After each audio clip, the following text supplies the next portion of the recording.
네, 다시 시작하겠습니다. 제가 준비한 내용은 CT의 하드웨어적인 구성과 이제 영상의 구성 요소, 그리고 이러한 것들을 설명드리기 전에 엑스레이의 발생 원리에 대해서 간단하게 설명드리고 시작하겠습니다. 먼저 CT는 1970년도 이제 하운스필드가 임상적으로 유용한 최초의 CT를 개발했고요. 이듬해인 1971년 영국 아이킨스 몰리 병원에 진단적으로 이용 가능한 CT가 이제 병원에 최초로 설치가 되었습니다.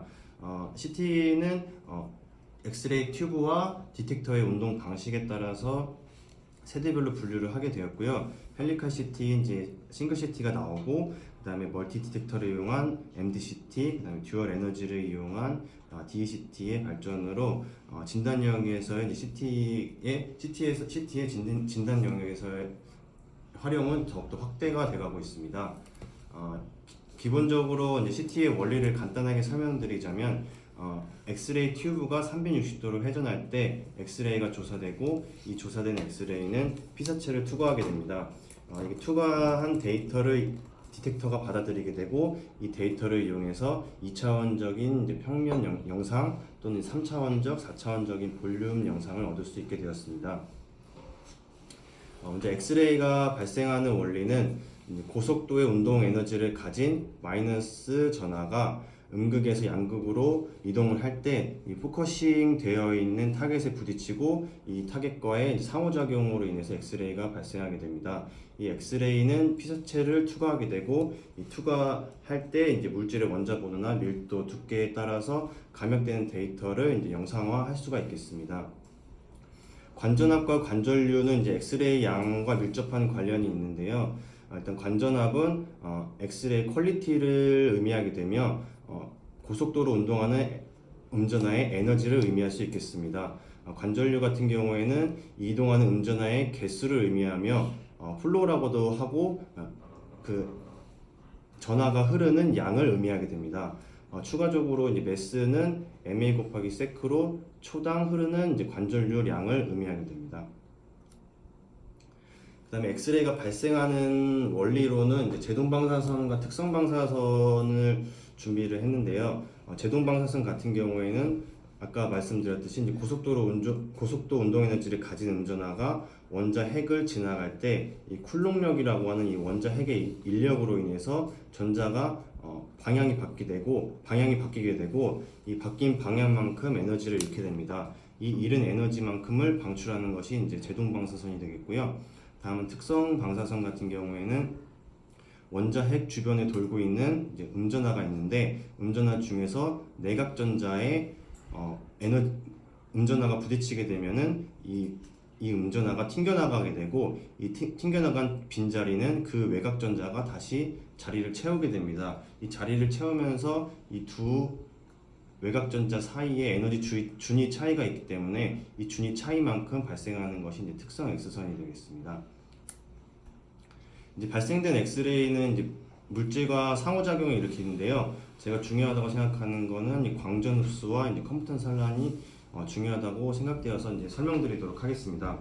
광전 흡수 같은 경우에는 엑스레이가 입사할 때 내각전자에 흡수가 됩니다. 흡수가 되면 이 내각전자는 들뜸 현상이라는 이제 진동을 하게 되고요. 이 에너지만큼 다시 방출해내는 것을 광전 흡수 현상이라고 하는데, 이 광전 흡수 현상은 에너지가 감소는 되지만 예를 들어 이제 원자가 주변에도 있는 원자와도 계속 일어나기 때문에 환자 피폭과 좀 관련이 있고요.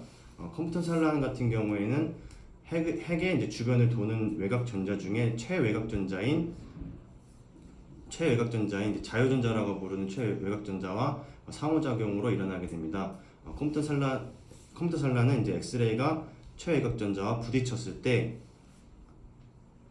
엑스레이는 이제 반대쪽 혹은 이제 편향돼서 이동하게 되고, 이제 외곽전자 또한 이제 에너지를 받아서 다른 쪽으로 이제 튕겨나가게 됩니다. 이를 이제 컴퓨턴 산란이라고 말씀드리겠습니다.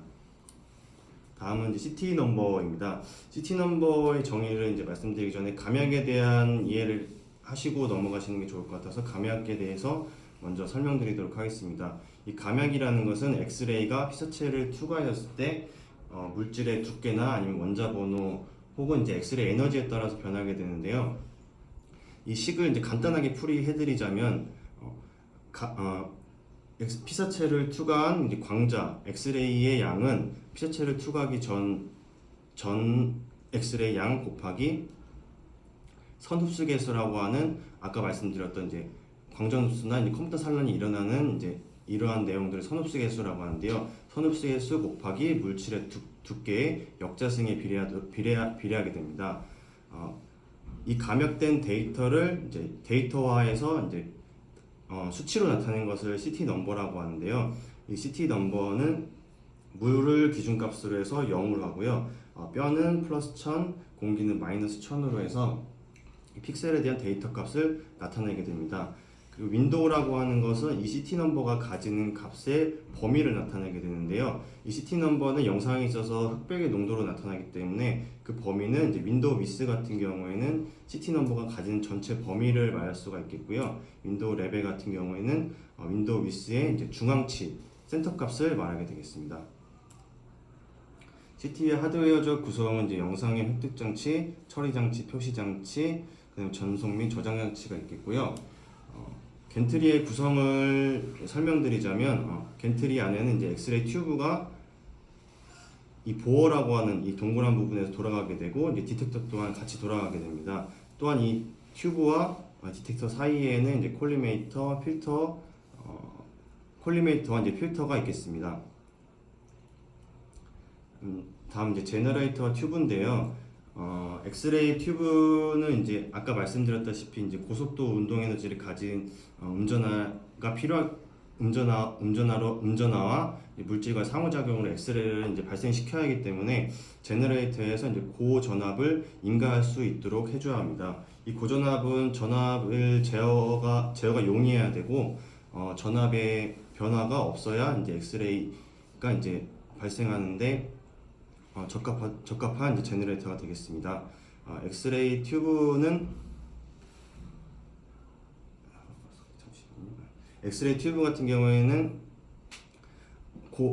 엑스레이가 이제 음전화에 이제 음전화와 타겟팅된 이 포컬 스팟이라고 하는 이 부분과 부딪혔을 때 엑스레이는 전체 에너지의 1%만 발생하고 99%는 이곳에서 열로 발생하기 때문에 엑스레이 튜브의 이제 히트 카파시티 또한 이제 충분한 용량이 되어야 하고 냉각 효율도 좋아야 수명을 연장시킬 수 있겠습니다. 다음 이제 포컬 스팟입니다. 포컬 스팟은 이제 듀얼로 구성이 되어 있는데요. 저희는 소초점, 대초점이라고도 말을 하는데 이 소초점 같은 경우에는 그림에 보시는 것 같이 이제 반음형이 적어서 콜리메이션이 용이합니다. 콜리메이션이 용이하고 그 다음에 본과 아니면 조형 증강된 부분에서 이제 사용하기에 적합한 초점이고요. 이제 대초점 같은 경우에는 범위가 넓고 이제 받을 수 있는 에너지가 많기 때문에 고에너지를 얻음으로써 이제 콘트라스트가 좋게 되고 그다음에 반음형 대신 이제 반음형이 좀 길고 넓기 때문에 이제 콜리메이션이 불가피하겠습니다. 다음은 필터입니다. 필터는 고유 필터와 이제 부가 필터가 있겠는데요. 필터의 목적은 이미지 퀄리티를 증가시킴에 있고 고유 필터 같은 경우에는 로우 에너지 엑스레이를 흡수함으로써 엑스레이 투과력을 증가시켜서 환자 피폭을 적게 해주는 효과가 있고요. 보호 필터라고 부르는 이제 부가 필터 같은 경우에는 바운더리 경계 부분 쪽에 엑스레이 에너지를 흡수해서 엑스레이가 피사체를 통과한 후에 에너지가 균일하게 되도록 해주는 역할을 합니다. 다음 이제 콜리메이터입니다. 콜리메이터는 이제 슬라이스 시크니스를 설정할 수 있는데요.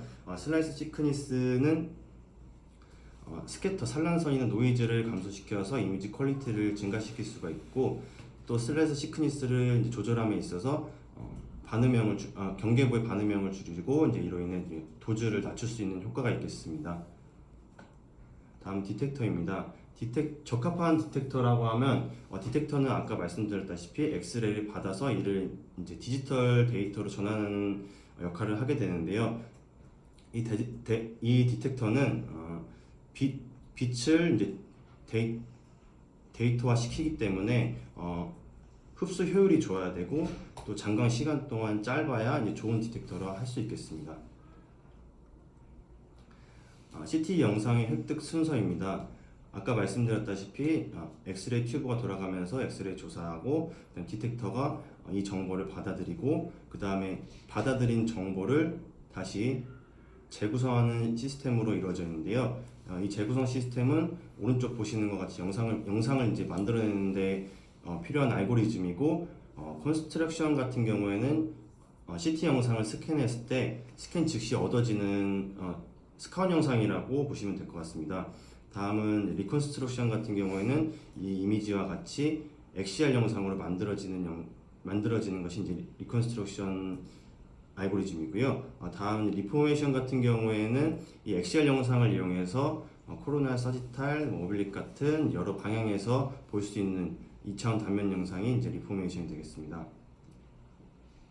영상을 구성하는 요소는 이제 픽셀, 매트릭스, 복셀이 있고 추가적으로 이제 FOV가 있겠습니다. 픽셀은 이 네모난 사각형의 2차원적인 하나의 영상을 구성하는 최소 단위고요. 매트릭스는 이 픽셀들의 배열이 되겠습니다. 그리고 복셀 같은 경우에는 이 픽셀 하나에 대한 볼륨을 이제 복셀이라고 부르게 되고요. FOV 같은 경우에는 DFOV, SFOV 이렇게 두 가지로 부르게 되는데요. 일단 스캔 FOV라고 해서 스캔한 전체 영상에 대한 FOV가 있고 DFOV라고 해서 이제 디스플레이 할 수 있는 보고자 하는 곳만 볼 수 있는 FOV가 있겠습니다.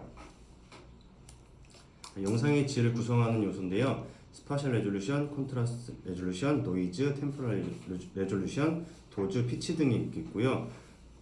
먼저 공간 해상도인 이제 스파셜 레졸루션은 인접한 두 물체를 얼마나 잘 구별할 수 있는가를 나타내는 척도이고요. 콘트라스트 레졸루션은 CT 넘버가 비슷할 경우에 이게 다른 물질인지 아닌지를 잘 구별해낼 수 있는 척도가 되겠습니다. 노이즈는 그 픽셀에 대한 데이터 값으로 픽셀에 대한 노이즈 레벨은 이제 표준 편차로 이제 나타낼 수가 있겠습니다.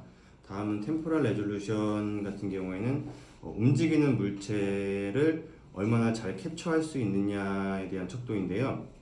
예를 들어서 카디악 같은 경우 심장은 환자가 제어할 수 없는 조직이기 때문에 이렇게 움직이는 조직을 스캔할 때 이제 템포럴 레졸루션이 적용되겠습니다. 도즈 같은 경우에는 도즈를 증가시키면 이미지 퀄리티는 좋아지겠지만 그에 대한 선량도 증가하기 때문에 검사 목적이나 아니면 보고자 하는 목적에 따라서 노출 조건을 알맞게 설정하는 것이 바람직하겠습니다. 다음은 이제 피치는 튜브가 한 바퀴 돌 때 이동하는 테이블의 이동 거리로서 이것 또한 이제 지축 분해능과 이제 관련이 있겠습니다. 결과적으로 영상의 질은 분해능과 이제 대조도를 높여주고 잡음을 최대한 억제하고 만약 발생된 잡음이 있다면 최대한 영상이 보이지 않게 하는 것이 영상의 질을 높이는데 이제 적합하겠습니다. 다음은 이 내용은 제가 다시 숙지를 해야 될 것 같아서 그냥 공부했던 부분만 하겠습니다. KV 같은 경우에는 증가할수록 아까 말씀드렸다시피 투과력이 증가하는데요. 투과력이 증가하면 이미지 콘트라스트가 좋지 않게 됩니다.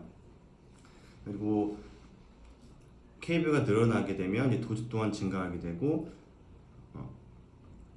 투과력이 증가하게 되면 콘트라스트가 낮아지지만 이제 아티팩트 같은 경우도 많이 감소시킬 수 있다고 들었습니다. 다음은 이제 관전류에 관한 내용인데요. 관전류는 아까 제가 말씀드렸다시피 포톤의 양에 대한 척도인데요. 관전류가 늘어날수록 양자 노이즈는 점점 줄어들지만 도즈 또한 증가하게 됩니다. 영상에서 보시는 것과 같이 관전류를 2배 늘렸더니 이제 표준 편차 또한 2배로 감소하는 것을 확인하실 수 있겠습니다.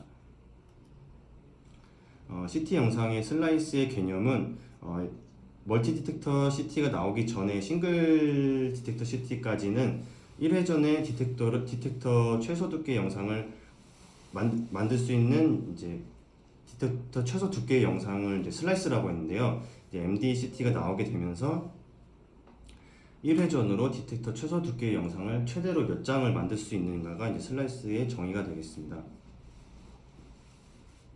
이와 같이 디텍터 이제 지축의 배열이 늘어남에 있어서 지축 분해능 또한 좋아지고 한 번에 1회 전에 커버리지 할 수 있는 넓이 또한 넓어지게 되었습니다. 또한 이제 디텍터를 이제 컨피규레이션을 선택함에 있어서 컨피규레이션 슬라이스 두께를 선택할 수 있게 되어서 슬라이스 두께를 조절해서 이미지 퀄리티 스캔 혹은 이제 스캔 속도를 빨리 하게 되었습니다. 다음 피치에 대한 내용입니다. 피치는 엑스레이 튜브가 1회 전 할 때 이동하는 테이블의 이동거리라고 말씀드렸는데요. 이는 식으로 말씀드리면 콜리메이션 두께분의 1회 전 했을 때 테이블의 이동거리가 되겠습니다. 결과적으로 피치가 낮아지게 되면 이 그림과 같이 슬라이스와 슬라이스 간의 거리가 좁아들고 이제 오버랩되는 현상도 있어서 이미지 퀄리티는 더 좋아지게 되겠습니다. 하지만 스캔 타임은 점점 더 늘어나게 되겠고요. 피치가 점점 증가한다는 것은 스캔 속도는 빨라지겠지만 이제 슬라이스 두께 간의 거리가 넓어지게 되므로 이미지 퀄리티는 낮아지게 되겠습니다. 네, 이상입니다. 빨간